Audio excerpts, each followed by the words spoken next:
Good morning friends, I am Ramakant Sharma and Shri Krishna college Manoharpur की online classes में मैं आपका स्वागत करता हूँ।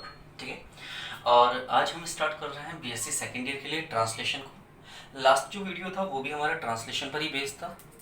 लास्ट में भी हमने ट्रांसलेशन की ही बात की थी, लेकिन उसमें हमने उसके स्टेप्स की स्टडी कर रहे थे, जिसमें जो फर्स्ट स्टेप था वो था एक्टिवेशन ऑफ अमीनो एसिड्स। फिर दूसरे स्टेप में हमने देखा था कि जो एक्टिवेटेड अमीनो एसिड थे वो ट्रांसफर हो रहे थे किसके ऊपर, ट्रांसफर आरएनए के ऊपर। और फिर थर्ड जो स्टेप था वो था आपका प्रोटीन सिंथेसिस। ठीक है, तो यहाँ पर 3 स्टेप्स हैं और विद इन 3 स्टेप्स हम स्टडी करेंगे ट्रांसलेशन की। तो फर्स्ट स्टेप क्या था?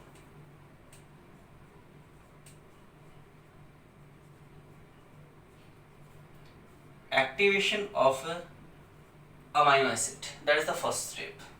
सेकंड स्टेप क्या था? Activated amino acid transfer on transfer RNA. जो एक्टिवेटेड अमीनो एसिड्स थे वो किस पर ट्रांसफर हो रहे थे? ट्रांसफर आरएनए पे। ठीक है, वो स्टेप भी हमने देख लिया था। The third step is protein synthesis. अब एक्चुअल में क्या होगा? प्रोटीन सिंथेसिस होगा। ठीक है, तो ट्रांसलेशन का जो प्रोसेस है उसकी स्टडी हम इन 3 स्टेप में करेंगे। Activation of amino acid and activated amino acid transfer on transfer RNA and third one is protein synthesis. ये हमने लास्ट वीडियो में देख लिया था, तो अगर आपको ये चीजें समझनी है तो आपको लास्ट वीडियो देखना पड़ेगा। आज के लिए हम सिर्फ और सिर्फ एक ही स्टेप स्टडी करेंगे और वो है हमारी protein synthesis. That protein synthesis is known as translation. यही जो प्रोटीन सिंथेसिस है, इसी प्रोटीन सिंथेसिस को हम क्या बोल रहे हैं?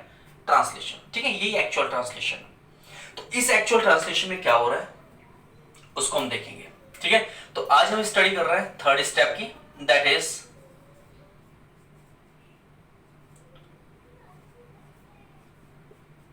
Protein synthesis. That is protein synthesis. What is protein synthesis step? इस स्टेप में क्या होगा? इस स्टेप में किसका सिंथेसिस होगा, किसका संश्लेषण होगा? प्रोटीन का संश्लेषण होगा। कैसे संश्लेषण होगा उसके लिए भी इसे क्या करते हैं? 3 पार्ट्स में क्लासिफाइड करते हैं। क्या करते हैं? 3 पार्ट्स में क्लासिफाइड करते हैं। कौन कौन से part? First part, protein synthesis के लिए हमें राइबोसोम की आवश्यकता होगी। तो फर्स्ट स्टेप है असेंबली ऑफ राइबोसोम। मतलब हिंदी में कहेंगे राइबोसोम इकाइयों का संयोजन या राइबोसोम का संयोजन। यह है पहला चरण। ठीक है, जो दूसरा चरण आएगा उसमें क्या होगा? ये जो राइबोसोम है, ये राइबोसोम क्या होंगे? मैसेंजर आरएनए पे अटैच हो जाएंगे और तीसरे चरण के अंतर्गत पॉलीपेप्टाइड चेन का क्या होगा? निर्माण होगा। तो प्रोटीन संश्लेषण की जो तीसरा चरण है उस तीसरे चरण को भी हम 3 भागों में क्या कर सकते हैं? डिफरेंशिएट कर सकते हैं, क्लासिफाइड कर सकते हैं। सबसे पहले क्या होगा? राइबोसोमों का संयोजन। फिर दूसरे चरण में जैसे राइबोसोम की 2 इकाइयां होंगी, उनका पहले आपस में क्या होगा? संयोजन। ये आपस में क्या होंगी? जुड़ेगी। फिर क्या होगा? ये राइबोसोम जुड़ जाएगा किसके साथ? मैसेंजर आरएनए के साथ। तो इनके बीच में क्या जुड़ जाएगा? राइबोसोम। और उसके बाद इस राइबोसोम के बीच में क्या जुड़ जाएगा? Messenger RNA. और इस मैसेंजर आरएनए पर किसका संश्लेषण होगा? पॉलीपेप्टाइड चेन का। ठीक है, तो तीसरा स्टेप हो जाएगा इसका पॉलीपेप्टाइड चेन का निर्माण या पॉलीपेप्टाइड चेन का फॉर्मेशन। तो प्रोटीन संश्लेषण की इस प्रक्रिया को हम कितने भागों में बांट सकते हैं? 3 भागों में। सबसे पहले राइबोसोम का संयोजन होगा, फिर राइबोसोम के बीच में मैसेंजर आरएनए आकर जुड़ेगा और फिर इस मैसेंजर आरएनए पर अमीनो अम्लों को लाकर जोड़ा जाएगा, जिसके फलस्वरूप पॉलीपेप्टाइड चेन का निर्माण होगा। बनी हुई यही पॉलीपेप्टाइड चेन क्या कहलाएगी? प्रोटीन कहलाएगी। इस प्रकार प्रोटीन का क्या हो जाएगा? संश्लेषण हो जाएगा। तो सबसे पहले देखते हैं हम राइबोसोमों का संयोजन। तो हम जानते हैं कि हमारे पास जो राइबोसोम है उनकी 2 इकाइयां उपस्थित है। एक इकाई को कहते हैं छोटी उप इकाई और एक को कहते हैं बड़ी उप इकाई। मान लीजिए हम यहां पर बात कर रहे हैं अगर यूकैरियोटिक कोशिकाओं की, हम यहाँ पर बात कर रहे हैं अगर यूकेरियोटिक कोशिकाओं की, तो यूकेरियोटिक कोशिकाओं में 80S प्रकार का राइबोसोम पाए जाता है, जिसकी छोटी उपिकाई 40S कहलाती है, जबकि बड़ी उपिकाई 60S कहलाती है। ठीक है, तो यहां पर एक छोटी होगी और एक बड़ी उपिकाई होगी। पहले आरंभ में ये इकाइयां एक दूसरे से जुड़ी हुई नहीं होती है, बल्कि क्या होती है, एक दूसरे से स्वतंत्र। जैसे ये 40S होगी और ये हो गई 60S, तो ये इकाइयां क्या होंगी, एक दूसरे से अलग होंगी, आपस में जुड़ी हुई नहीं होंगी। लेकिन जब इन्हें मैग्नीशियम की पर्याप्त मात्रा मिलती है, यानी कि सफिशिएंट अमाउंट अगर मिल जाता है इनको मैग्नीशियम का, तो ये इकाइयां आपस में क्या हो जाएंगी, जुड़ जाएंगी। यानी कि मैग्नीशियम की निश्चित सांद्रता पर राइबोसोम की दोनों इकाइयां आपस में क्या हो जाती है, संयोजित हो जाती है। जब इसकी क्या हो, सांद्रता निश्चित हो, बिल्कुल फिक्स हो, एक निश्चित सांद्रता पर ये दोनों एक दूसरे से क्या हो जाएंगे, जुड़ जाएंगे। लेकिन अगर किसी वजह से मैग्नीशियम आयन की सांद्रता में क्या हो जाए, वृद्धि हो जाए, किसी वजह से निश्चित से ज्यादा हो जाए अगर मात्रा, तो क्या होगा, तब डाइमर का निर्माण होगा। डाइमर मतलब एक इकाई इस प्रकार संयोजित हो जाएगी और इसी के साथ एक और राइबोसोम की इकाई आकर क्या हो जाएगी, जुड़ जाएगी। इस प्रकार बनी संरचना को हम क्या कहते हैं, डाइमर। इसे क्या कहा जाएगा, डाइमर कहा जाएगा। तो अगर मैग्नीशियम की सांद्रता निश्चित रहेगी तो सिर्फ छोटी और बड़ी उपिकाई आपस में संयोजित होगी, लेकिन अगर वृद्धि होती है तो दो राइबोसोम आपस में क्या हो जाएंगे, जुड़ जाएंगे और किसका निर्माण करेंगे, डाइमर का। अब अगर वृद्धि देखिए तो कमी भी देखिए कि अगर मैग्नीशियम की सांद्रता में क्या हो गई, कमी हो गई, तो ये जो इकाइयां आपस में अभी जुड़ी हुई हैं, ये वापस एक दूसरे से क्या हो जाएंगी, पृथक हो जाएंगी, अलग हो जाएंगी। ठीक है, तो वृद्धि होने पर डाइमर बनता है और कमी होने पर ये इकाइयां एक दूसरे से अलग हो जाती है। और अगर सांद्रता निश्चित रहती है तो इकाइयां आपस में क्या हो जाती हैं, संयोजित हो जाती है। इसे ही assembly of ribosome subunit कहा जाता है। Assembly of ribosome subunit, ribosome उप इकाइयों का संयोजन, राइबोसोम उप इकाइयों का संयोजन। हो गया राइबोसोम की उप इकाइयों का संयोजन, बस यही संयोजन है राइबोसोम की उप इकाइयों का। तो आपको जब पॉलीपेप्टाइड श्रृंखलाओं का निर्माण करना है तो उस निर्माण की प्रक्रिया में सबसे पहले आपको क्या जोड़ना पड़ेगा, राइबोसोम का आपस में जोड़ना पड़ेगा। ठीक है, इसके बाद ये जो आपको बड़ी इकाई देख रही है, नीचे की तरफ क्या है, एक बड़ी इकाई है, ऊपर की तरफ क्या है, छोटी इकाई है। तो इस बड़ी इकाई में तीन तरह के विशेष क्षेत्र पाए जाते हैं। कितने तरह के क्षेत्र पाए जाते हैं, तीन तरह के विशेष क्षेत्र पाए जाते हैं। एक क्षेत्र को कहते हैं ई क्षेत्र, एक क्षेत्र को कहते हैं पी क्षेत्र और एक क्षेत्र को कहते हैं ए क्षेत्र। तीन तरह के क्या होता है, विशेष प्रकार के क्षेत्र होते हैं। ठीक है, यहां पर जो ए है इसका मतलब है अमीनो असाइल। क्या नाम है इसका, अमीनो असाइल। और चूंकि ये एक स्थल के रूप में काम करता है इसलिए इसका नाम हो जाता है अमीनो असाइल साइट या अमीनो असाइल स्थल। ये जो पी स्थल है इसे कहा जाता है पेप्टाइड स्थल, पेप्टाइड स्थल, इस पी वाले को। और ये जो ई आपको दिख रहा है इसे कहते हैं एग्जिट साइट, एग्जिट स्थल। मतलब यहां से क्या होगा, ट्रांसफर आरएनए बाहर निकलेगा। सबसे पहले ट्रांसफर आरएनए पी पर आकर जुड़ता है, उसके बाद ए पर आकर जुड़ता है, फिर पी उन दो जिन ट्रांसफर आरएनए जिन अमीनो अम्लों को लाकर, अभी प्रोसेस को समझेंगे कि ट्रांसफर आरएनए जिन अमीनो अम्लों को लाकर यहाँ पर जोड़ रहा है उनके बीच में पी जो होगा वो पेप्टाइड बंध का फॉर्मेशन करेगा और फिर ई पर आकर वहां से हट जाए। कैसे होगा वो प्रोसेस अभी देखेंगे। बस इतना सा ध्यान रखना कि यहाँ पर ए साइट और पी साइट क्या करती है, ट्रांसफर आरएनए को जुड़ाव के लिए स्थान प्रदान करती है। इसके अलावा पी साइट एक और काम करती है, पेप्टाइड बंधों का निर्माण। जब दो अमीनो अम्ल आ जाएंगे तो इन दो अमीनो अम्लों के बीच में पेप्टाइड बंध का निर्माण कौन करवाएगा, ये पी स्तर। कौन करवाएगा, पी स्तर। ठीक है, बात समझ में आ गई। पी स्तर क्या करेगा, पेप्टाइड बंधों का निर्माण। ठीक है, ए स्तर क्या करेगा, ट्रांसफर आरएनए को जुड़ाव के लिए जगह प्रदान करेगा। और जैसे ई पर आ जाएगा मैसेंजर आरएनए वैसे ही ट्रांसफर आरएनए क्या हो जाएंगे, यहाँ से हट जाएंगे, एग्जिट हो जाएंगे, बाहर निकल जाएंगे। ठीक है, ये हो गया आपका फर्स्ट स्टेप जिसे आपने क्या कहा, राइबोसोम की उप इकाइयों का संयोजन। तो हमारे पास राइबोसोम की दो उप इकाइयां हैं। पहली उप इकाई को आपने क्या कहा है, छोटी उप इकाई, दूसरी है बड़ी उप इकाई। प्रोटीन संश्लेषण के लिए मैग्नीशियम आयन की निश्चित सांद्रता पर ये दोनों उप इकाइयां आपस में क्या हो जाती हैं, जुड़ जाती हैं।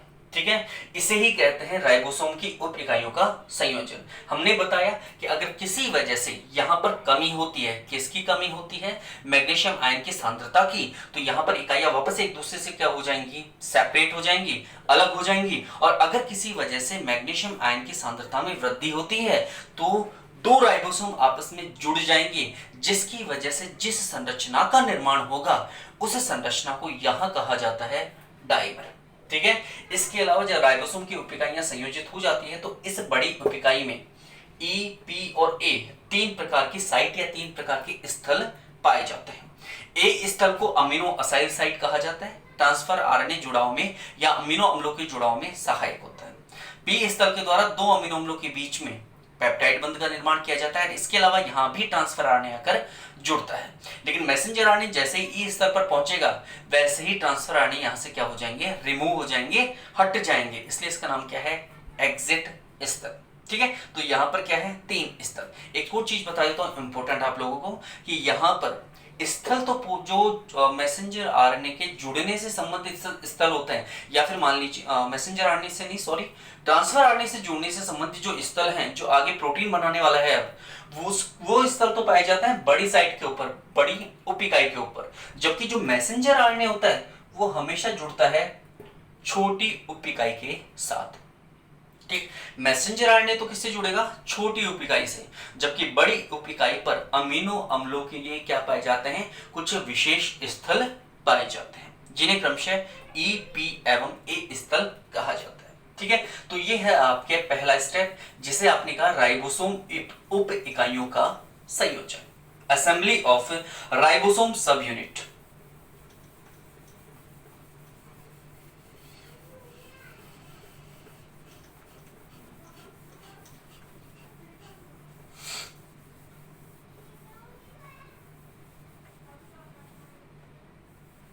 अब हम देखेंगे सेकंड स्टेप क्या है।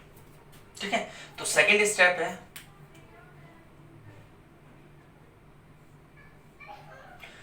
राइबोसोम के साथ मैसेंजर आरएनए का जुड़ाव। राइबोसोम पर मैसेंजर आरएनए का संयोजन। ठीक है, तो सेकंड स्टेप में क्या होगा, attachment of messenger RNA on ribosome. Ribosome पर अब कौन आकर जुड़ेगा, मैसेंजर आरएनए। ये क्या है, सेकंड स्टेप। कैसे, हमने कहा कि हमारे पास एक छोटी उप इकाई है और एक क्या है, बड़ी उप इकाई। ठीक है, ये क्या है, छोटी सब यूनिट या छोटी उप इकाई, और नीचे वाली कौन सी है, बड़ी उप इकाई। और इसी बड़ी उप इकाई में कितने क्षेत्र हैं, तीन। पहला ई, दूसरा पी और तीसरा ए। तीन स्थल नीचे वाली इकाई में पाए जाते हैं। ठीक है, ये स्थल ट्रांसफर आरएनए को जोड़ने में या फिर अमीनो अम्लों के स्थानांतरण में सहायता करते हैं, जबकि ये जो छोटी उप इकाई है, इस उप इकाई से कौन आकर जुड़ जाएगा, मैसेंजर आरएनए। कौन आकर जुड़ जाएगा, मैसेंजर आरएनए। यानी कि मैसेंजर आरएनए हमेशा किस उप इकाई के साथ जुड़ा होता है, छोटी उप इकाई के साथ जुड़ा होता है। ठीक है, ये चीज समझ में आ गई। तो होता क्या है, ये एक ही राइबोसोम नहीं जुड़ते, बल्कि होता क्या है, हमारे पास बहुत सारे राइबोसोम होते हैं और इन अनेक राइबोसोमों के बीच के अंदर कौन आकर जुड़ जाता है, मैसेंजर आरएनए। इस प्रकार जुड़ा हुआ दिखाई देता है। ठीक है, तो यहां पर ये जुड़ा हुआ मैंने डायग्रामेटिकली ऐसे बनाया, पर आपको ध्यान रखना है कि हमेशा मैसेंजर आरएनए किससे जुड़ा हुआ होगा, छोटी उप इकाई से जुड़ा होगा। किससे जुड़ा होगा, छोटी उप इकाई से। तो इस प्रकार अंतःप्रद्रव्य जालिका पर जितने भी राइबोसोम कहां पाए जाते हैं, ज्यादातर या तो कोशिका द्रव्य में स्वतंत्र अवस्था में पाए जाते हैं या अंतःप्रद्रव्य जालिका पर पाए जाते हैं। तो जो कोशिका थी, इस कोशिका में केंद्रक झिल्ली से जुड़ी हुई एक जालिका है, जिसे अंतःप्रद्रव्य जालिका कहते हैं। इस अंतःप्रद्रव्य जालिका पर सभी राइबोसोम एक लाइन में व्यवस्थित है। तो वह अंतःप्रद्रव्य जालिका जिस पर राइबोसोम पाए जाते हैं उसे खुरदरी अंतःप्रद्रव्य जालिका कहते हैं। तो उस खुरदरी अंतःप्रद्रव्य जालिका के जितने भी राइबोसोम हैं, उन सब राइबोसोम पर कौन आकर जुड़ गया, मैसेंजर आरएनए आकर जुड़ गया।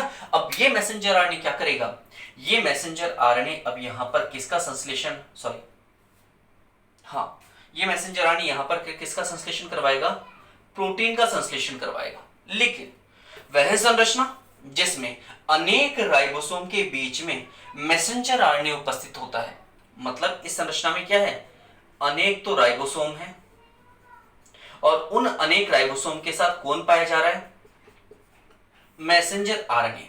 तो ऐसी बनी हुई संरचना को पॉलीसोम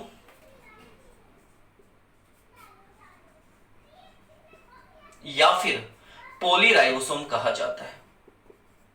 ऐसी संरचनाओं को हम या तो पॉलीसोम कहेंगे या फिर क्या कहेंगे, पॉलीराइबोसोम।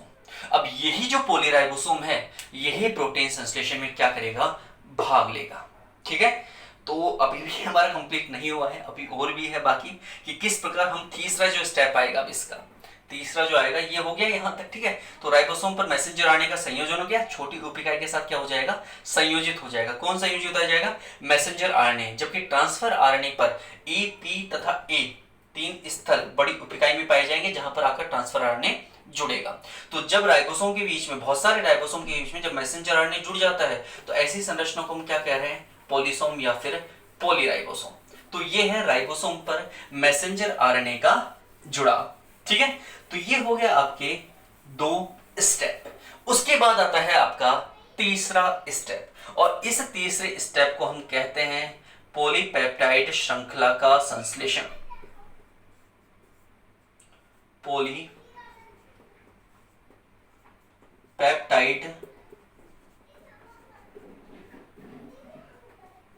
श्रृंखला का संश्लेषण, मतलब अब क्या होगा, सिंथेसिस होगा, संश्लेषण होगा किसका, पॉलीपेप्टाइड श्रृंखला का। और यही पॉलीपेप्टाइड श्रृंखला क्या कहलाती है, यही पॉलीपेप्टाइड श्रृंखला कहलाती है आपकी प्रोटीन। ठीक है, तो अब किसका संश्लेषण होगा, अब होगा प्रोटीन का संश्लेषण। तो हमें लास्ट थर्ड स्टेप पढ़ना है जिसमें हम देखेंगे कि प्रोटीन का संश्लेषण किस प्रकार होता है। ठीक है, उसके बाद आपका ट्रांसलेशन हो जाएगा कंप्लीट। तो ट्रांसलेशन के लिए हमें पहले क्या किया था, पहले किया था हमें सक्रिय अमीनो अम्लों का सक्रियण, पहला चरण था ट्रांसलेशन का। दूसरा क्या था, सक्रिय अमीनो अम्लों का ट्रांसफर आरएनए पर स्थानांतरण। उसके बाद तीसरा चरण था प्रोटीन संश्लेषण। और प्रोटीन संश्लेषण को भी हमने कितने चरणों में बांट दिया है, यहाँ पर 3 चरणों में। पहला है राइबोसोम उप इकाइयों का संयोजन, दूसरा है राइबोसोम पर मैसेंजर आरएनए का संयोजन, और तीसरा है पॉलीपेप्टाइड श्रृंखला का संश्लेषण। तो हमें अब पढ़ना है पॉलीपेप्टाइड श्रृंखला का संश्लेषण। लेकिन अगर मैं इसको अभी स्टार्ट करूंगा तो आपका वीडियो और भी ज्यादा, मतलब बहुत ज्यादा लंबा हो जाएगा, इसलिए इसको लास्ट जो स्टेप है इसी में हमें सब कुछ पढ़ना है कि कैसे प्रोटीन बना। बस इसमें हमें वही पढ़ना है जो हमने लास्ट टाइम पे भी देखा है। हम जानते हैं भाई डीएनए मैसेंजर आरएनए बनाता है और मैसेंजर आरएनए क्या बनाता है, प्रोटीन बनाता है। तो अभी हमें ये देखना है सिर्फ कि ये कैसे बन रहा है, क्योंकि मैसेंजर आरएनए राइबोसोम के बीच में आकर जुड़ चुका है। अब वो प्रोटीन कैसे बनाता है वो हमें अब देखना है। ठीक है, तो इसकी स्टडी करेंगे हम नेक्स्ट वीडियो में। क्लियर, चलिए नेक्स्ट वीडियो में स्टार्ट करते हैं पॉलीपेप्टाइड श्रृंखला का संश्लेषण या वास्तव में प्रोटीन का संश्लेषण। ठीक है, चलिए, थैंक यू सो मच।